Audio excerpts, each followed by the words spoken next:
Are you a person who likes routine? You like to have the same thing to eat. Maybe not every night or every meal, but you have what you want to eat on Monday night and on Tuesday and on Wednesday and so on and so forth.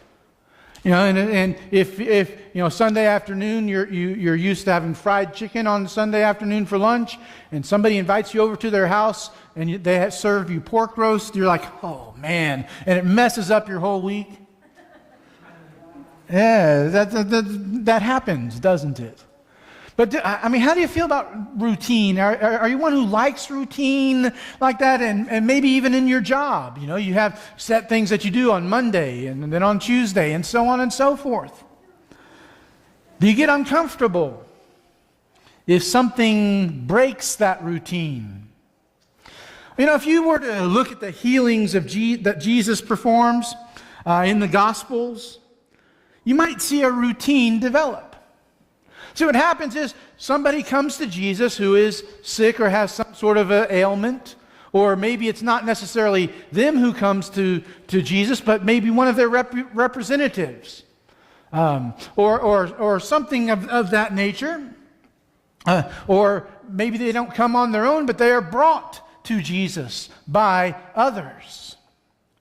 Well, then there always seems to be some sort of a discussion that takes place. Maybe Jesus talks with his disciples about something or points something out, or he talks to the person or the person's representative that's there. Or then there's always the religious leaders who are always upset about Jesus doing good and because of what day it is and so on and so forth. But there always seems to be something of a discussion, a teaching point, we might say. And then Jesus heals the person. Instantly. Person, if they were lame, they get up, they take up their mat and they walk. If they were deaf, they can hear. If they were blind, they can see. Now there are some minor variations to this, but generally speaking, that's how it works. That's sort of the pattern, the routine that accompanies Jesus' healings. But there were some exceptions to this. And today we're going to look at one of those exceptions, and at a unique healing, if you would. So if you would open up your Bibles to Mark chapter 8, verses 22 through 26. This healing is unique in a number of different ways. First of all, it's unique because Mark's gospel is the only gospel that records it. Now, that's kind of odd to say that because Mark is the shortest of the four Gospels, and yet he has a story in it that the other three don't include. Well, yeah, that's kind of exciting if you think about it. But it's unique in that it's only found in Mark's Gospel. It's also unique in that the healing is done in two stages. Now, most Bible miracles, whether they were performed by Jesus or one of his apostles, or one of the people on whom the apostles had laid their hands, or someone in the Old Testament, most of the time the miracles took place instantly. There was no delay, there was no lag time or anything like that. In fact, that's one of the things that when you talk about people who claim to be able to do miracles today, that's one of the things that gets pointed out is that miracles today that they do, they're not instant, and they don't always last, and they aren't permanent, and they're not of known people with known problems and so forth. But not this one. And there's a good reason for it, and I'll tell you what, and we'll talk about that a little bit later on. For now, let's look at the story, Mark chapter 8, verses 22 through 26. And they came to Bethsaida, and some people brought to him a blind man and begged him to touch him. And he took the blind man by the hand and led him out of the village. And when he had spit on his eyes and laid his hands on him, he asked him, "Do you see anything?" And he looked up and said, "I see people, but they look like trees walking." Then Jesus laid his hands on his eyes again, and he opened his eyes, and his sight was restored, and he saw everything clearly. And he sent him to his home, saying, "Do not even enter the village." Let's begin by looking at the narrative. What happens in this particular story? Well, Jesus arrives in Bethsaida. Now, if you recall, in chapter 7, or earlier in chapter 8, he had fed the 4,000, and then they had left and went to the other side of the Sea of Galilee. And he was on the west part of the Sea of Galilee. The Pharisees come demanding a sign from Jesus. Jesus says no sign's going to be given. Then they get back into the boat and they're heading toward Bethsaida when Jesus and his disciples have a little bit of a discussion about the leaven or the yeast of the Pharisees and of Herod. Well, they get to Bethsaida, and Bethsaida is not an unfamiliar place to Jesus and his disciples. In fact, it's near where the 5,000 had been fed. Luke 9 verse 10 tells us the 5,000 were fed somewhere around Bethsaida. It's on the northeast shore of the Sea of Galilee. So they're still sort of on the coastland there. But it's not unsurprising, given that he had fed the 5,000 close by, that a big crowd of people would be gathered when Jesus comes back to Bethsaida. And it wouldn't surprise us that some of those people that came to see Jesus needed something, or they wanted something. And so a blind man is brought to him by those who begged Jesus to just touch him. Brought to him by friends, by concerned friends. Very similarly to the lame man that was brought, or the paralytic that was brought in Mark chapter 2, verse 3. He couldn't walk, so they carried him to Jesus, and there's not room for them to get in, so they lower him down from the roof. Remember the story? Well, this man is blind. He doesn't know where he could go to see Jesus, to find Jesus, and so he has friends who lead him to Jesus. Well, once they come and talk to Jesus and they tell Jesus what they want him to do for this blind man, Jesus leads him out of town, or takes him out of town. He takes the blind man by the hand. I said, now why would he do that? Well, if you're going to lead somebody who doesn't see very well, or at all for that matter, probably the very best way to do that is to take them by the hand. It just makes sense that he would take him by the hand so that he doesn't get too far behind or get away, and takes him by the hand. It's very similar to what he did to the deaf mute in chapter 7. Mark 7 verse 33 tells us. So he takes him by the hand and leads him out of the village, out of the city, away from the crowds, presumably. And then Jesus heals him. What happened there? In 2 stages. Okay? There's 2 stages to the healing. First of all, stage 1, he spat on his eyes and touched him. Now, if you just read that, it sounds gross. I mean, he spat on his eyes? Well, remember, saliva was an important thing, and it was thought to have medicinal properties. And so, by spitting on his eyes, it's very similar to what he did to the deaf mute in Mark 7, perhaps to convey to the blind man his intentions. Again, the spit was thought to have, saliva was thought to have medicinal properties, and then he touches the man's eyes. And again, it's something of sign language to say something's going to be done to your eyes, and I'm going to do it. And then he asks the man a question. Do you see anything? Now, we can probably assume that this man had not been blind since birth, that at some point in his life he had been able to see. But he's, because of his answer, I see people walking around, but they look like trees. Now, first of all, what do trees that are walking around look like? I don't know. Pretty scary if you think about it.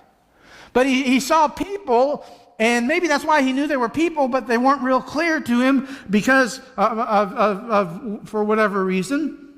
But I see people walking like trees walking.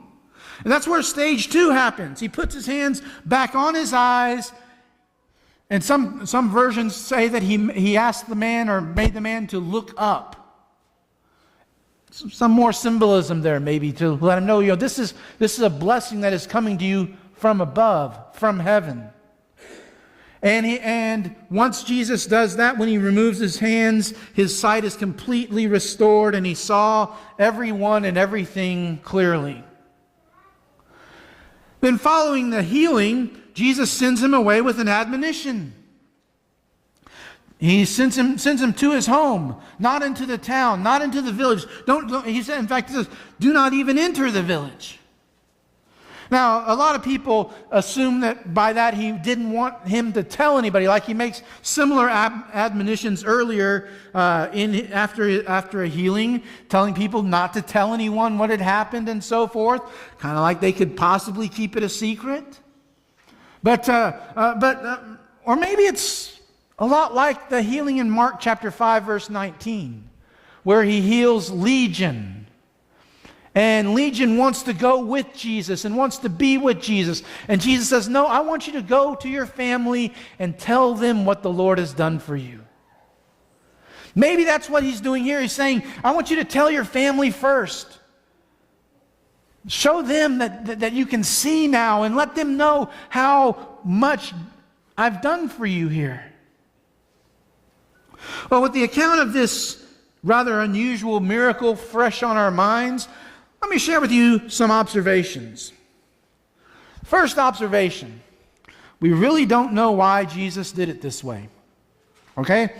What are we talking about here? Well, first of all, we don't know why he took the blind man out of the town of Bethsaida. I mean, was it to avoid publicity? If so, it didn't really work that way because there were still crowds all around him. Maybe he took him away from the crowd and everything, but there were still going to be more crowds that would find him. Was it maybe as he was walking with the man after he'd taken him by the hand, holding him closer to him so he could maybe develop a one-on-one relationship with the man, get to know the man a little bit more, a little bit better?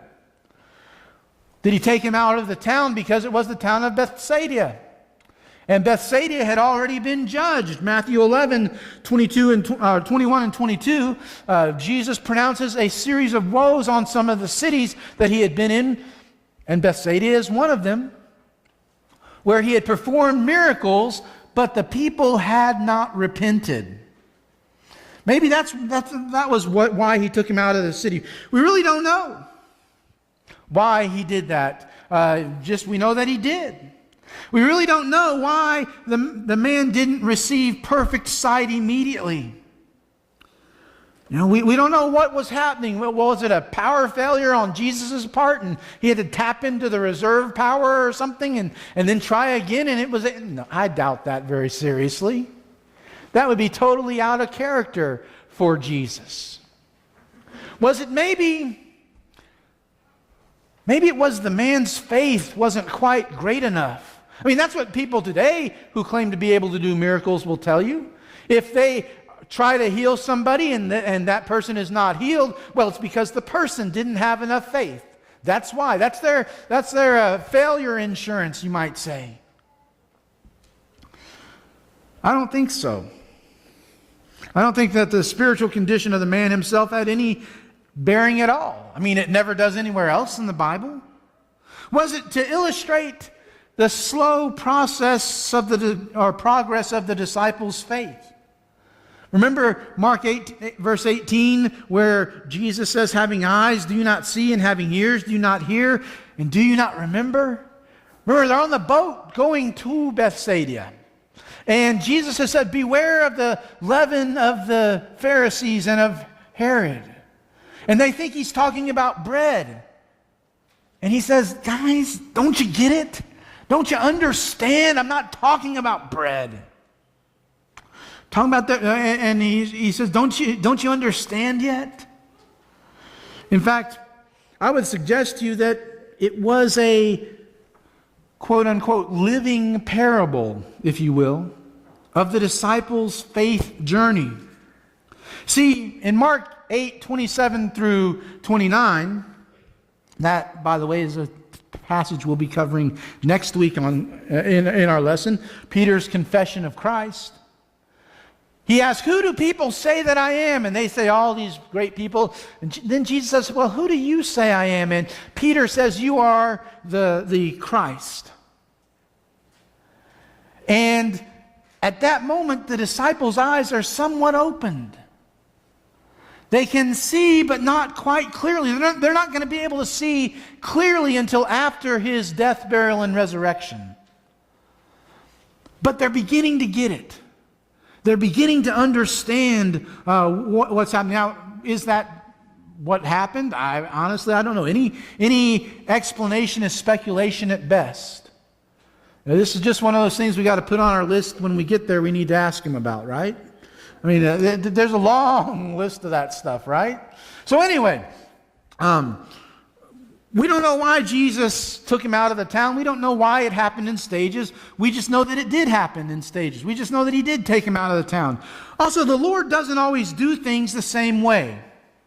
Have you noticed that as you read through the Gospels?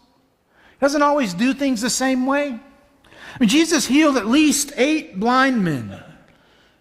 And he did it in a variety of different ways. For example, in Matthew chapter 9 and in Matthew chapter 20, in Matthew 9, 2 blind men, and in Matthew 22, blind men are healed just with a touch. That was it. A blind and a mute man was just simply healed. Matthew 12, 22. In our text, the blind man was healed in stages with touch and with spit. The blind Bartimaeus, Mark chapter 10, was healed with but a simple word. Then, of course, John chapter 9, a man was healed with the anointment of the eyes with mud that Jesus made by spitting on the ground, followed by his being told to go and wash in the pool of Siloam. So, at least 8 different times, and 4 of them were sort of the same way, but they all had some little variation to them. It's kind of similar to the way he answers prayer. God may say yes, and the prayer is answered immediately.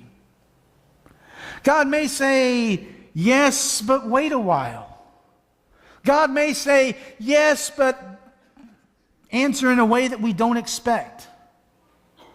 Sometimes he says no. Sometimes he says, I've got something instead that's much better for you. My friends, faith is content to receive God's working however he deems proper. Now, so often people say they lost their faith because they had so many unanswered prayers. And you want to tell them, hey, none of your prayers were unanswered. God's not just someone who's going to grant you everything that you hope for, everything that you want. He sometimes will answer no to your prayers. And you know what? That's okay, because when you look back on it, with hindsight, you understand that he had your best interest in heart. So faith is content to receive God's working however he deems proper. And a third observation, spiritual growth often occurs in stages. We don't ever reach a point where we know everything. It's very similar to how this particular miracle occurred. Such was certainly the case with the disciples. I mean, they didn't understand it when they decided to answer Jesus' call to follow him with a yes, and they started following him. They didn't understand everything just like that. It wasn't a case of them knowing everything all at once. It was a gradual process. So we should expect our spiritual growth to take time. Our baptism into Christ is not the end of the road. It's just the beginning. Now, I've talked with people, and they've told me, yes, I know I need to be baptized, but I want to wait until I know a little bit more. And then by the same token, I've talked to people who were baptized, And they come to me and they say, I think I need to be baptized again. Oh, really? Why? They say, well, because I've learned so much since that time. Well, here's what I tell both of those two groups of people. Did you know that you were a sinner? Or in one case, do you know that you're a sinner? Do you know that those sins are going to cause you to be lost? Do you know what Jesus said to do in order to have those sins forgiven? Then, with this group over here that already was baptized and they've learned a lot, you knew what you needed to know. You're just growing, and that's good. That's what you're supposed to do. With this group over here, then you know too much not to be baptized right now. Because you're going to learn as you grow. But if you're going to grow, you've got to be born again. And the way to do that is through baptism. Faith is patient, understanding that important things often take time. A number of commentators that I looked at as I was preparing this lesson noted our similarity to the blind man. That we are spiritually blinded by sin and in need of healing. That we need the special attention of Jesus to be healed. And when Jesus heals us of our blindness, it might take us a while to see clearly. That's where the spiritual growth comes into play. So this morning I ask you, are you still in sin? Have you been blinded by the world to your desperate plight? You know, one of the big things that the world tells you is that you're not that bad. You haven't done anything horrible. You haven't done anything really big time wrong. Yeah, you've messed up a little bit every once in a while, but you're not that bad. You know what the Bible tells us? The Bible tells us in Romans 3, all have sinned and fall short of the glory of God. That little wrong thing, the world says, yeah, you've done that little wrong thing, but not the big stuff. That little wrong thing is just as much a sin as the big stuff is. All have sinned and fall short of the glory of God. And then you look a few chapters later in Romans 6, we're told the wages of sin is a singular word in English and in Greek, by the way. The wages of sin, it takes one, is death, is eternal separation from God. So those little wrong things the world will acknowledge and help you to acknowledge that you have done wrong, the world may say they're not so bad. The Bible says if they're not forgiven, they'll keep you away from God for all of eternity.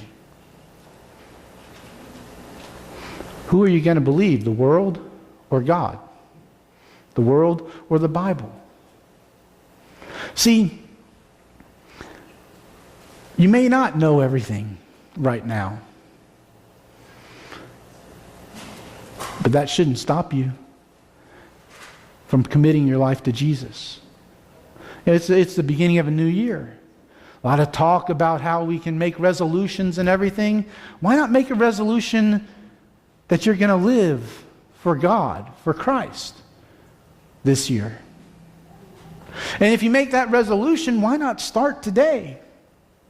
Because you see, as excited as we all are about 2019, today might be the last day of 2019. Or tomorrow might be. Or Tuesday might be. We don't know. We don't know when Jesus is going to return. We don't know when Jesus is going to call us home. I mentioned earlier, our friends in Bonham, I'm sure that Mary didn't wake up knowing that she was going to die Friday morning. If you're not prepared to meet Jesus, get prepared. Maybe that involves something private that you just need to pray about, keep between you and God. And if so, then don't let anything keep you from making that response. Maybe it's a response that needs to be public. Maybe you need to start this morning serving God by being immersed in the waters of baptism, having your sins washed away. Maybe you need to restart by asking this church family to pray with you and to pray for you. Whatever that response is, make it. Make it today, because tomorrow might be too late. Make it now, because tonight might be too late. If we can help you through in a public way to make things right between you and God, then won't you come to the front now as we stand and sing together?